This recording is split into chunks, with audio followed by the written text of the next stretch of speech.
Sameer Patel public school. आज हम class 7 के सामाजिक विज्ञान के पार्ट 12 जिसका नाम है सल्तनतकालीन प्रशासन एवं जनजीवन, इसके बारे में हम पढ़ेंगे। आइए सीखें सल्तनत काल की प्रशासनिक व्यवस्था कैसी थी। इस काल में सामाजिक, आर्थिक और धार्मिक व्यवस्था में किस प्रकार के परिवर्तन आए। भक्ति आंदोलन की विशेषताएं क्या थी। 20 वर्षों के सल्तनत काल में मुस्लिम शासकों ने अपनी परंपरा और आवश्यकता अनुसार प्रशासन व्यवस्था में अनेक परिवर्तन किए। इसी प्रकार भारतीय समाज और सांस्कृतिक, भाषा, साहित्य, वास्तुकला व धर्म आदि में भी मुस्लिमों के सतत संपर्क में अनेक परिवर्तन सामने आए, जिसमें है प्रशासनिक व्यवस्था। सुल्तान की शक्ति सर्वोच्च होती थी, उसे ईश्वर का प्रतिनिधि माना जाता था। प्रतिनिधि का मतलब होता है स्वरूप यानी रूप, ईश्वर का रूप माना जाता है। सत्तारूढ़ होने पर सुल्तान के नाम का खुतबा पढ़ा जाता था, उनके नाम के सिक्के जारी किए जाते थे, यानी उनके बाद जो है उनकी याद के लिए सिक्के जलाए जाते थे। प्रशासनिक कार्यों में वजीर, उलेमा, धर्म शिक्षक और अमीरों का सहयोग महत्वपूर्ण था। केंद्रीय शासक के 4 महत्वपूर्ण विभाग थे। पहला वाला जो है अ वाला राजस्व तथा लोक प्रशासक, ब वाला सैन्य विभाग, स वाला राजकीय पत्र व्यवहार, द वाला शिक्षा और अनुदान। इन विभागों के अधिकारों को क्रमशः दीवाने विजारत, दीवाने अर्ज, दीवाने इंशा और दीवाने रिसालत कहा जाता था। राज्य खूबों में सूबे, सिक्कों में सिख, परगनों, जिले में बटे हुए थे। सूबों का प्रमुख वली या मुफ्ती, सिख का प्रमुख सिकदार और परगने का मुखिया आमिल कहलाता था। 13वीं शताब्दी में सुल्तानों ने राज्य को सैनिक क्षेत्रों में विभाजित किया था। इन्हें इक्ता कहा जाता था। इसका मुख्य अधिकारी इक्तादार कहलाता था। इक्ता प्रणाली का प्रारंभ यानी जो शुरुआत है वो इल्तुतमिश द्वारा किया गया था। सामाजिक जीवन, हमारा जो है सेकंड पॉइंट है सामाजिक जीवन। समाज में मुख्य हिंदू मुस्लिम जनसंख्या निवास करती थी। समाज में उच्च वर्ग के लोग अमीर व सरदार सुल्तानों का अनुसरण करते हुए विलासिता का जीवन व्यतीत करते थे। ब्राह्मण और उलेमाए, धर्म शिक्षक का समाज में महत्वपूर्ण स्थान था। तीसरा, जाति व्यवस्था का पालन कठोरता से किया जाता था। स्त्रियों की स्वतंत्रता बहुत सीमित हो गई थी और पर्दा प्रथा का चलन बढ़ता जा रहा था। चौथा है समाज में बाल विवाह, बहु विवाह, सती प्रथा का प्रचलन। अब यहाँ पर जो है बाल विवाह का मतलब जो है कम उम्र में शादी, बहु विवाह जो होता है विधवाओं की शादी, सती प्रथा यानी विधवाओं को विधवा प्रचलन, सती प्रथा यानी जो विधवाएं होती थी उनको जला दिया जाता था, जिसे सती प्रथा कहा जाता है। तो इस प्रथा का प्रचलन था, यानी बहुविवाह और बाल विवाह, सती प्रथा, इस प्रथा जो है इसका प्रचलन था, यानी इसका जो है बहुत अधिक प्रचलन था।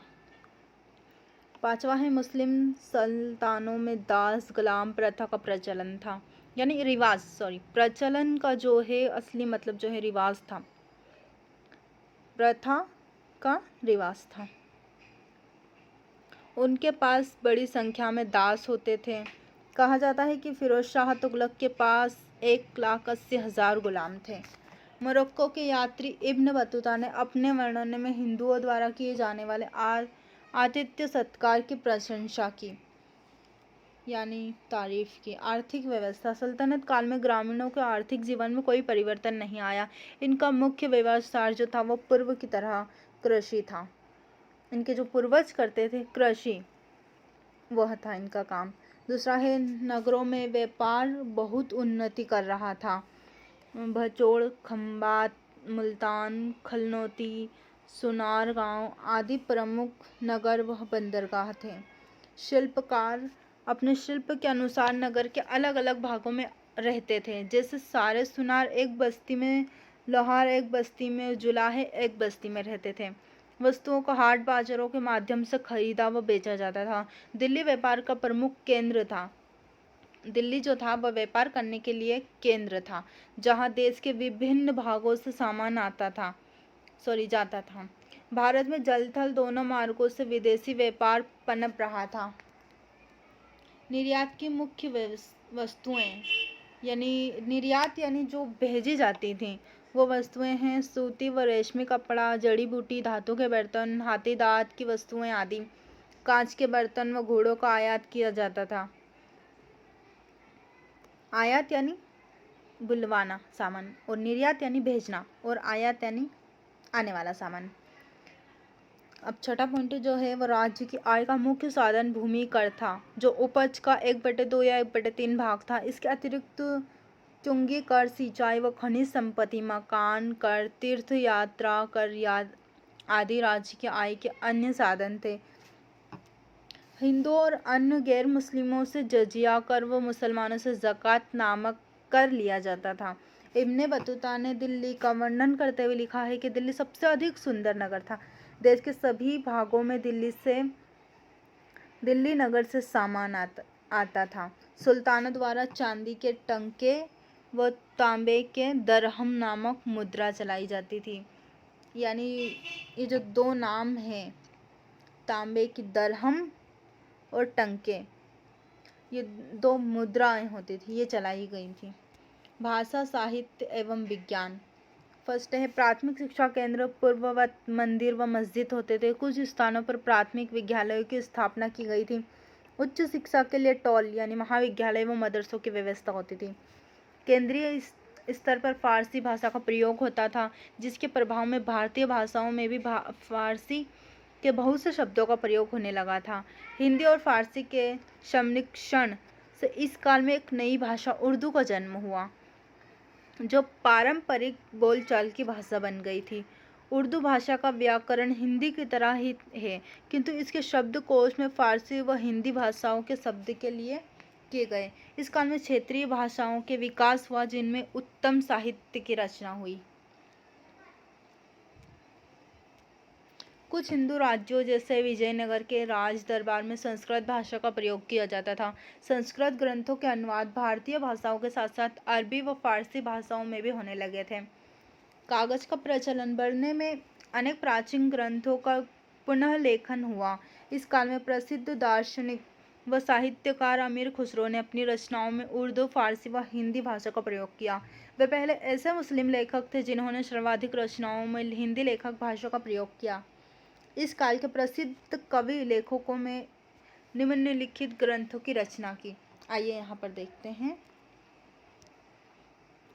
फर्स्ट जो हैं श्रीनाथ, इनके जो है हरविलास, मलिक मोहम्मद जायसी पद्मावत, अमीर खुसरो पहेलियाँ मुकरिया, नरपति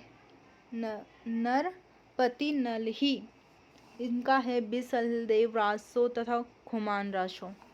विज्ञापति मैथिली भाषा में लिखे पद। कबीर दास जी के दोहे व मुक्ति गीत प्रमुख रूप से उल्लेखनीय हैं। अब यहाँ पर देखिए, अलाउद्दीन खिलजी के दरबार में प्रसिद्ध कबीर अमीर खुसरो व अमीर दहलवी रहते थे। खुसरो अपनी पहेलियों, दोहों और कव्वालियों के लिए प्रसिद्ध हैं। चिकित्सा। अब चिकित्सा के क्षेत्र में देखिए, इस काल में मौलाना बदरुद्दीन, मौलाना सदरुद्दीन तथा अजीमुद्दीन प्रसिद्ध चिकित्सक थे। शल्य चिकित्सा के लिए प्रसिद्ध वैद्य मच्छेंद्र व जोग का नाम उल्लेखनीय है।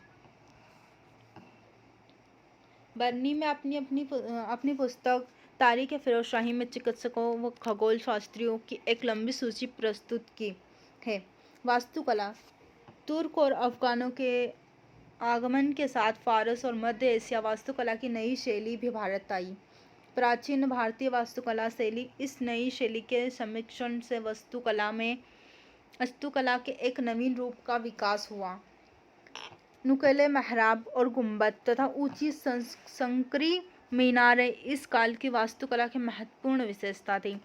इस समय के अनेक शासकों ने उल्लेखनीय निर्माण कार्य करवाए, जिनमें प्रमुख है दिल्ली के कुतुब मीनार व फिरोज शाह का दुर्ग, फिरोज शाह कोटला, अलाई दरवाज़ा, लाल महल, तुगलबाद का किला, लोधी सुल्तानों के रंग बिरंगे खपरेलों की डिज़ाइनों से सजे मकबरे।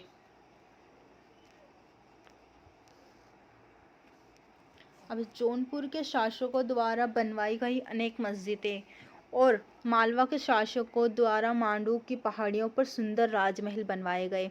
इस काल में दक्षिण में बीजापुर का गोल गुंबद बनवाया गया, जो संसार के बड़े गुंबदों में प्रमुख माना जाता है। कौन सा? गोल गुंबद। बीजापुर का गोल गुंबद बनाया। दक्षिण के शासकों ने किलों के अंदर शानदार इमारतें बनवाई। दौलताबाद और गोलकुंडा के किले इसके प्रमुख उदाहरण हैं। सुदूर दक्षिण में विजयनगर के शासकों द्वारा मंदिरों का निर्माण व जीर्णोद्धार करवाया गया। इसके द्वारा बनवाई गई इमारतों की सजावट व नक्काशी बहुत सुंदर है। अब चित्रकला। लघु चित्रों को बनाने की परंपरा इस समय जारी थी। शासकों द्वारा कलाकारों को आश्रय दिया जाता था। यह कलाकार शासकों के दरबारियों की पुस्तकों को चित्रों के माध्यम से सजाने का कार्य करते थे। संगीत। फारस और अरब की संगीत शैली का प्रभाव भारतीय संगीत पर पड़ा। दोनों के समन्वय में से सितार, सारंगी, तबला जैसे वाद्य यंत्र लोकप्रिय हुए तथा गायन की नई विधा कव्वाली का उदय हुआ। धार्मिक आंदोलन। इस काल में हिंदू और मुस्लिम दोनों में ही जाति प्रथा की कठोरता, आडंबर जैसी अनेक कुरीतियां पनप रही थी यानी जो है शुरू हो रही थी। अतः इन सामाजिक बुराइयों को दूर कर समाज को सुसंगठित करने के उद्देश्य से कुछ समाज सुधारकों व संतों ने अपनी रचनाओं के माध्यम से जनता में परस्पर प्रेम व सद्भाव को बढ़ाने का प्रयास किया। इस आंदोलन का आरंभ जो है यानी शुरुआत रामानंद ने किया था। ये यहाँ पर नोट कीजिए, आरंभ जो है शुरुआत इसकी रामानंद ने की थी। संतों ने जिन भावनाओं को व्यक्त किया वह कबीर और नानक की रचनाओं के रूप में व्यापक रूप से व्यक्त हुई। इन सभी से धार्मिक कर्मकांडों की अपेक्षा भक्ति भाव से प्रेम पूर्वक ईश्वर की उपासना करने पर बल दिया गया। यह विचारधारा दक्षिण से उत्तर तक, पूर्व से पश्चिम तक फैल गई, भक्ति आंदोलन के नाम से प्रसिद्ध हुई। अब देखिए भक्ति आंदोलन जो है उसके बारे में हम पढ़ेंगे। भक्ति आंदोलन ने भारतीय समाज में एक नई चेतना का निर्माण किया।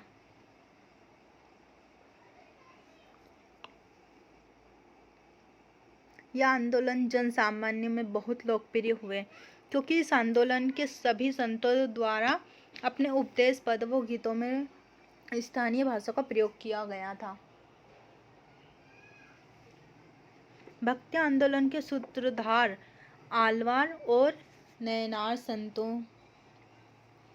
ने कहानियों और गीतों के माध्यम से भक्ति भावना की परंपरा को प्रारंभ किया यानी शुरुआत किया था। दक्षिण के वल्लभाचार्य ने मथुरा, वृंदावन, वाराणसी में कृष्ण के प्रति समर्पित भक्ति का प्रचार प्रसार किया। बंगाल के चैतन्य महाप्रभु ने कृष्ण लीला के बहुत से पदों की रचना की तथा देश के अन्य भागों में भक्ति के उपदेश देते हुए लोगों को अपने पद भक्ति सिखाए। महाराष्ट्र में ज्ञानेश्वर ने भक्ति के उपदेश दिए तथा गीतों को मराठी भाषा में लिखा जिससे संस्कृत न समझने वाले भी उसे समझ सके। यहाँ नामदेव तथा तुकाराम दोनों ने प्रेम के माध्यम से ईश्वर की भक्ति का उपदेश दिया। कबीरदास बनारस में रहते थे। अब देखिए कबीरदास जी कहाँ रहते थे? बनारस में रहते थे। उन्होंने दोहों की रचना करके हिंदू मुस्लिम एकता का प्रयास किया, यानी जो हिंदू मुस्लिम जो है वो उनको एक रहने या मतलब लड़ाई झगड़ों से दूर रहकर एक होकर एकता बनाए रखने पर बल दिया, यानी कोशिश की उन्होंने, तथा सभी धर्मों की समान बताते हुए कर्म कांड, आडंबर व धार्मिक कट्टरता का विरोध किया। अब गुरु नानक देव इनका जन्म पंजाब के एक गांव तलवंडी वर्तमान में पाकिस्तान में हुआ था। इन्होंने पूरे देश की यात्रा की और ईश्वर के निकट यानी ईश्वर के बहुत करीब पहुंचने का मार्ग केवल प्रेम पूर्ण भक्ति ही बताया। जातिगत भेदभाव का विरोध किया। सभी मनुष्यों व धर्मों को समान बताया। इनके द्वारा किए जाने वाले उपदेशों को एक पुस्तक में संग्रहित किया गया, जिसे आदि ग्रंथ कहते हैं। नानक देव सिख संप्रदाय के संपादक थे। सूफी संप्रदाय, अब हम जानेंगे सूफी संप्रदाय क्या था। मुस्लिम विचारकों, चिंतकों व संतों का समुदाय सूफी संप्रदाय था। भक्ति आंदोलन के संतों के समान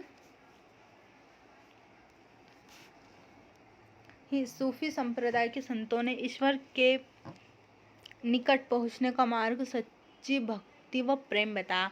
समाज की सेवा करना, अन्य धर्मों के प्रति उदार दृष्टिकोण रखता था। आडंबर व कट्टरवाद का विरोध करना ही सूफी संतों के उपदेशों में समाहित था। सूफी संतों द्वारा हिंदी व स्थानीय भाषाओं में भी भक्ति गीत गाए जाते थे। भक्ति आंदोलन का जन जीवन पर प्रभाव। भक्ति आंदोलन ने धर्म व समाज क्षेत्रों में व्याप्त आडंबर कुरीतियों को दूर करने में महत्वपूर्ण योगदान दिया। इस आंदोलन ने समाज में हिंदू मुस्लिम भेद व अलगाव को दूर कर दोनों को निकट लाने का प्रयास किया।